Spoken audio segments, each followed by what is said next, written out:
sila sir, buyer natin from Montalban lang dito sila sir. Sine-check yung makina.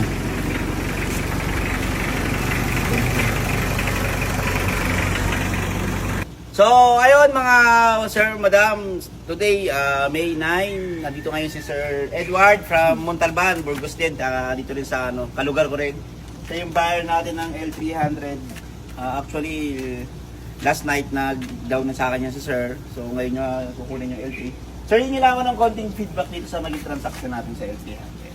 Well, yung goods naman, tapos wala ring gas-gas, okay din yung makina, pina-check namin sa mekaniko. So yun, worth it naman yung yun. So, ayun mga boss, dadalhin ko ngayon ng bibiyahe ito ng Ilocos, tama, Ilocos pa. So, naman natin yan, tested naman natin kasi dinamit ko pa pan-deliver yan ng motor itong kay Sir Ray ng May Kawayan, Bulacan. So, ayun mga boss, maraming salamat. So, bukas meron tayong bet 1,000, kaya na kayo. Sir, once again, congrats. Salamat. So, ayun, L300 sold. Thank you, Lord. L300 2017 sold. Thank you, Lord.